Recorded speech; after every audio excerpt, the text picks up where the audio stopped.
శ్రీ గురుభ్యో నమ. శ్రీ మహాగణాధిపతయ నమ. శ్రీ మహాసరస్వత్యై నమ. హరి ఓం శ్రీమాత్రే నమ.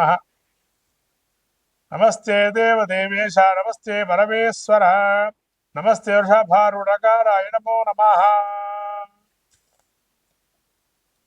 మార్చి రాశి ఫలితాలు, పాల్గొన మాసం యొక్క రాశి ఫలితాలు చెప్పుకునే ముందు మనము ఈ యొక్క మహత్తరమైనటువంటి మార్చి మాసంలో మనకు వచ్చేటువంటి పండుగల్లో ముఖ్యంగా నరసింహస్వామికి సంబంధించినటువంటి ఉత్సవాలు, నరసింహ ద్వాదశి అని, ఆమలక పూజ అని అదే రోజున, అట్లానే కామదహనం. ప్రత్యేకంగా మనకు సకలమైనటువంటి కీడులు, అంటే కీడు అనేది ఇక్కడ కాదు, ఇక్కడ కోరిక మనస్సులో ఏది సంచరించకుండా జన్మరాహిత్యం పొందటానికి ఏకైక రోజు కామదహనం. ప్రత్యేకంగా మనకు పురాణాలు చెప్పబడినటువంటి కామదహనం. కాబట్టి ఈ కామదహనంలో ఎవరికైతే ఇబ్బందులుగా జీవితంలో అనేక బాధలు పడుతున్నటువంటి వారు ఎవరైతే ఉన్నారో వాళ్ళందరూ కూడా ఈ కామదహనం రోజు ఆ యొక్క కోరికలన్నీ నశించిపోయి అన్ని రకాలైనటువంటి ఇబ్బందుల నుంచి బయటపడేయాలని సాక్షాత్తు ఆ పరమేశ్వరుడు యొక్క త్రినేత్ర ధారి అయి ఆ కాముడిని అంటే ఇక్కడ మన్మధుడిని దహింపజేసేటువంటి సంఘటన మనకు చోటు చేసుకోవటం, తద్వారా సమస్తమైన కోరికలు నశించిపోయి పరమాత్ముడి యొక్క సాన్నిధ్యం పొంది ఆ యొక్క కొత్త వసంతాల్ని, అదే వసంతోత్సవంగా చెప్పబడింది. ఇటువంటి వసంతోత్సవాన్ని మళ్ళీ కొత్త రంగులు పులుముకోవాలి జీవితంలో అని చెప్పి మనకు జీవితంలో ఈ పాల్గొన మాసంలో వచ్చేటువంటి మహాలక్ష్మి జయంతిగా ఉత్తర భారతంలో ప్రత్యేకమైనటువంటి ఈ యొక్క మనకు తెలుపబడింది.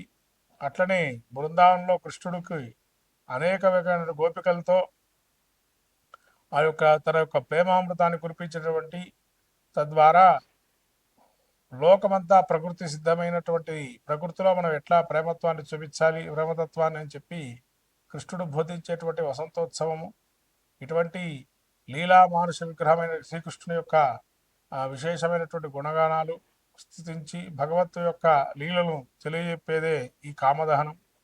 అట్లానే మనకు చివరగా ఇంకా ఈ యొక్క మాసంలో లక్ష్మీ సింహస్వామికి సంబంధించి ప్రత్యేకమైనటువంటి స్వయంభూ దేవత స్థలాల్లో అనేక ఉత్సవాలు జరపటం. అట్లానే మనకు మన రాష్ట్ర ముఖ్యంగా యాదగిరిగుట్టలో స్వర్ణ గోపుర విమానోత్సవాన్ని కుంభాభిషేకాన్ని చేయటం అటువంటి మహత్తరమైనటువంటి మాసంగా పరిగణింపబడుతుంది. కాబట్టి పాల్గొన మాసంలో ఆ నరసింహం యొక్క క్షేత్రాలు దర్శనం చేసుకొని ఆ నరసింహుడి యొక్క అనుగ్రహాన్ని పొందాలని ఈ యొక్క ఆ యొక్క పాల్గొన మాసంలో, అట్లానే త్రినేత్రధారి అయిన ఈశ్వరుడు యొక్క స్వరూపాన్ని, ఈశ్వర తత్వాన్ని గ్రహించడానికి, పరమాత్మ యొక్క స్వరూపాన్ని తెలుసుకోవడానికి ఆ యొక్క ఈశ్వర అంటే పుణ్యక్షేత్ర దర్శనం చేసుకోవటం. అట్లనే కొత్త ఉగాదికి మనకు అనేక రకాలైనటువంటి ఇబ్బందులను తొలగిపోయి నూతనమైనటువంటి మళ్ళీ సంవత్సరంగా మనకు ప్రసాదించే అనేక దేవతా తీర్థక్షేత్ర దర్శనాలు, ఇటువంటివన్నీ కూడా ఈ యొక్క పాల్గొన మాసంలో చేసుకుంటే విశేషమైనటువంటి ఫలితాన్ని పొందుతారని మనకు ధర్మ శాస్త్రం తెలుపబడింది. కాబట్టి ఈ మాఘమాసంలో ఇటువంటి మహత్తరమైన పుణ్య పర్వదినాలను మనం చేసుకుని సాక్షాత్ ఆ యొక్క ఈశ్వరుడు అట్లానే మహావిష్ణు స్వరూపమైన నరసింహస్వామి అనుగ్రహాన్ని పొంది సకలమైన విజయాలు పొందాలని ఈ యొక్క పాల్గొన మాసంలో మనం ముందుగా ద్వాదశ రాశి ఫలితాలు చెప్పుకున్నాం. మేషరాశి పాల్గొన మాస ఫలితాలు చూస్తున్నట్టయితే మనము మేషరాశి వారికి ఈ యొక్క మార్చి మాసంలో ప్రధానంగా చెప్పవలసినటువంటి సూచన, మేషరాశి యొక్క గ్రహస్థితి చూసినట్లయితే నక్షత్రాలు ముఖ్యంగా అశ్విని నక్షత్రం 4 పాదాలు, భరణి నక్షత్రం 4 పాదాలు, కృత్తికా నక్షత్రం 1వ పాదము మేషరాశి చెందింది. ఈ యొక్క మేషరాశి వారికి ద్వితీయంలో గురువు, తృతీయంలో కుజుడు వృజ్జు మార్గంలో ఉండడము, అట్లానే షష్టంలో కేతువు, ఏకాదశంలో శని రవులు, తదుపరి ద్వాదశంలో రవి, ద్వాదశంలో శుక్రుడు, బుధుడు, అట్లాగే ఈ యొక్క రాహు. ఈ గ్రహాల యొక్క పరిస్థితి చూసినట్లయితే మనము మేషరాశి వారికి తృతీయ స్థానంలో గురువు సంచారం వల్ల ధనలాభాలు, కుటుంబంలో కొన్ని విశేష అంశాలు చోటు చేసుకునే అవకాశం ఉంటుంది. అట్లానే కుటుంబంలో కొంతవరకు మార్పులు అనేవి జరిగే అవకాశం ఉంటుంది. కుటుంబంలో మీ ఎంతో కొంత గుర్తింపు అనేది వస్తుంది. కుటుంబంలో మిమ్మల్ని ఒక స్థాయిలో చూసేటువంటి వారుగా ఉంటారు. ధనస్థానం కూడా చాలా బాగుంది. ధనపరంగా మీకు అనేక లాభాలు ఉంటాయి. అయితే ఎక్కడ వెళ్ళినా మీకు వాగ్ధోరణి సంపద అనేది ఉంది కాబట్టి ఆ వాగ్ధోరణితో అనేక రకాల పనులు చక్కబెట్టుకుంటారు. అట్లానే ఈ యొక్క కుజుడు తృతీయంలో సంచారం చేస్తున్నాడు. తృతీయంలో సంచారం చేస్తున్నటువంటి ఈ యొక్క కుజుడు కూడా మీకు భూలాభాలు కానీ లేదైనా అనేక రకాలైనటువంటి సోదర వర్గంతో లాభాలు చేకూరే అవకాశం ఉంటుంది. మిమ్మల్ని సహకరించేవారు కూడా మిమ్మల్ని సహకరించే అవకాశం ఎక్కువగా ఉంటుంది. అట్లానే మీకు దీర్ఘకాలిక సమస్యల నుంచి కూడా ఒకందు తోడ్పాటు కలుగుతుంది. ఈ యొక్క షష్టంలో కేతు ఉండటం వల్ల ముఖ్యంగా జ్ఞాన వైరాగ్యాలకు సంబంధించి కొంతవరకు వాటి మీద దృష్టి పెడతారు. ఏంటిది మా పరిస్థితి ఈ విధంగా ఉంది అనేటువంటి ధ్యానంలో నిమగ్నమై భగవంతుడి యొక్క ధ్యానాన్ని కోరుకునే పరిస్థితి ఉంటుంది.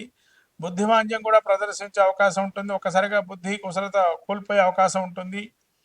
ఈ యొక్క షష్ఠ స్థానంలో కేతు ఉండటం వల్ల ఆకస్మికమైన ప్రయాణాలు కలిగే అవకాశం ఉంటుంది. తద్వారా ధనలాభాలు కూడా జరిగే అవకాశం ఉంటున్నాయి. అట్లానే ఏకాదశంలో రవి యొక్క శని ఉన్నారు. ఈ యొక్క శని రవులు ఇద్దరు ఏకాదశంలో దీర్ఘకాలిక సమస్యలు ఏవైతే ఉన్నాయో పరిష్కారం అవుతాయి. అధికార దర్పము, కుశలత, ఆరోగ్యము ఇవన్నీ రకరకాలుగా అనుకూలంగా అంశాలు ఉన్నాయి. ఈ యొక్క రవి శనులు యోగప్రదంగా ఉన్నారు. మేషరాశి వారికి న్యాచురల్గా పంచమ స్థానమైనటువంటి రవి కాబట్టి ఈ యొక్క పంచమస్థాన కీర్తి ప్రతిష్టలు అటువంటివి వచ్చే అవకాశం ఉంటాయి. అట్లానే శని కూడా అక్కడే 11వ స్థానంలో ఉండటం వల్ల లాభాలు చేకూరే అవకాశం ఉంటుంది. మీ యొక్క ఎవరైతే సోదర వర్గంలో వాళ్ళకి కొంత లాభాలు చేకూరే అవకాశం ఉంది మీ వల్ల. అట్లనే ద్వాదశంలో బుధుడు ఉండటం వల్ల కొందరు బుద్ధిమాంద్యం కానీ అజీర్ణం కానీ వేళతప్పిన భోజనాలు కానీ ఉండే అవకాశం ఉంటుంది. బంధువులు మిమ్మల్ని ద్వేషించే అవకాశం ఉంటుంది. అట్లానే ఈ రాహు 12లో ఉండడం వల్ల నిరాశ నిస్పృహలు కొంత లోనయ్యే అవకాశం, డిప్రెషన్కి కొంతవరకు లోనయ్యే అవకాశం ఉంటుంది కొన్ని విషయాల్లో. అట్లానే శుక్రుడు 12లో ఉండడం వల్ల కొంత కొత్త పరిచయాలు ఏర్పడి దుస్సావాసాలు కానీ దుష్టమైనటువంటి విషయాల్లో కానీ వెళ్ళే అవకాశం ఉంటుంది. తర్వాత అంటే ఖర్చు కూడా అధికంగా వచ్చే ఆదాయం ఎక్కువగా ఉంది కదా, ఖర్చు పెట్టచ్చు కదా, ఆదాయంతో ఎక్కువగా ఖర్చు పెట్టే అవకాశం ఉంటుంది. ఇటువంటివన్నీ కూడా ఈ మేషరాశి వారికి కొంతవరకు మిశ్రమంగా గోచరిస్తుంది. ముఖ్యంగా చెప్పాలంటే శని వీరికి ఈ యొక్క జన్మస్థానం అంటే ఏళ్ళనాటి శని ప్రభావం ప్రారంభం అవుతుంది కాబట్టి జాగ్రత్తగా ఉండడం మంచిది. ఈ మేషరాశి వారికి ఈ మార్చి మాసంలోనే ఏదైనా మార్పులు చేర్పులు చేసుకోవాల్సిన, దీర్ఘకాలికంగా సమస్యలు కొలిక్కి రావాలన్నా, వ్యాపారంలో కూడా ఒక రకమైనటువంటి నిర్ణయాలు తీసుకోవాలన్నా ఇదే చాలా విశేషమైన మాసం. కాబట్టి మీరు ప్రయత్నపూర్వకంగా నెక్స్ట్ మనం ఏం చేయాలనేది ఈ మాసంలోనే మీరు నిర్ణయించుకోవటం వల్ల మంచి ఫలితాలు గోచరిస్తాయి. మేషరాశి వారికి ఇంకా మంచి ఫలితాలు పొందటానికి కాను లక్ష్మీనారాయణ హృదయం కానీ, లక్ష్మీనారాయణ కవచం కానీ, లక్ష్మీనారాయణ యొక్క ధ్యానం చేసుకోవటం కానీ, లక్ష్మీనారాయణ గుడి సందర్శించడం కానీ చేస్తే కనుక చాలా మంచి ఫలితాలు పొందుతారు. మొత్తం మీద ద్వాదశ రాశి వారికి ఏంటనగా ఈ ద్వాదశ రాశి వారికి మార్చి మాసం పాల్గొన మాసంలో మన జాతకంలో కూడా దశాంతర దశలు కూడా చూసుకొని అదొక 50%, ఇదొక 50%గా గోచారాన్ని ఫలితాన్ని కూడా చూసుకోవాలి. తద్వారా ఫలితాలు ఉంటాయి, శుభ ఫలితాలు. అట్లాగే ఈ ద్వాదశ రాశి వారికి ప్రత్యేకంగా చెప్పడం ఏంటంటే ఈ మాసంలో ప్రత్యేకంగా శని మారే అవకాశం ఉంది కాబట్టి కొన్ని రాశుల వారికి మంచి, కొన్ని రాశుల వారికి చెడు జరిగే అవకాశం ఉంటుంది. కాబట్టి వాళ్ళకి శని యోగప్రదుడా కాదా తెలుసుకోవాలి జాతక చక్రంలో. అందుకని జాతక చక్రం పరిశీలన చేసుకోండి. యోగప్రదంగా ఉంటే మంచి ఫలితాలు, అవయోగప్రదంగా ఉంటే అవయోగ ఫలితాలు ఇస్తారు. ఇది అందరూ గమనించాల్సిన విషయం ద్వాదశ రాశి వారు. కాబట్టి ఈ గమనించినటువంటి విషయాన్ని మీరు మళ్ళీ ఒకసారి పునఃసమీక్షించుకొని జాతక చక్రాన్ని, తద్వారా దానికి సంబంధించిన శాంతి ప్రక్రియలు చేసుకోవటం అనేది మంచిది. ముఖ్యంగా శక్తి లేని వారు ఎవరైతే ఉంటారో శాంతి ప్రక్రియలు చేసుకోవడానికి కనీసం స్తోత్ర పారాయణాలు కానీ, స్తోత్రాన్ని వినటం కానీ, శ్రవణం కానీ, నామస్మరణ కానీ, క్షేత్ర దర్శనం కానీ లాంటివి చేయటం వల్ల కూడా మంచి ఫలితాలు సాధిస్తారు ద్వాదశ రాశి వారు. కాబట్టి ద్వాదశ రాశి వారు ఈ యొక్క మార్చి మాసంలో మనకు వచ్చేటువంటి పండుగల్లో కామదహనాన్ని ఏదైతే ఉందో హోళికా వసంతోత్సవం అని, ఆ ఉత్సవంలో అన్నీ కూడా దహించుకుపోయి, అంటే మనకు ఉండేటువంటి కోరికలు, అవయోగ కోరికలు ఏవైతే ఉంటాయో అవి దహించి శుభ పరిణామాలు వచ్చే అవకాశాన్ని తీసుకోవాల్సిందిగా కోరుతున్నాను. ఈ యొక్క ద్వాదశ రాశుల్లో ముఖ్యంగా ఈ యొక్క మహాలక్ష్మి జయంతి కూడా ఉంది. కానీ విరివిగా అమ్మవారి యొక్క అనుగ్రహాన్ని పొందండి. మహాలక్ష్మి ఆరాధన చేసుకోండి ఇంట్లోనే. ఆ అమ్మవారి అనుగ్రహం కలిగి మంచిగా కీర్తి ప్రతిష్టలు యశకీర్తి లాభాలు ఉండాలని నూతనమైనటువంటి సంవత్సరాన్ని అడుగుపెడుతున్నాము. విశ్వావసునామ సంవత్సరంలో అందరూ కూడా సుభిక్షంగా సస్యశ్యామలంగా కోరుతూ నమస్కారం.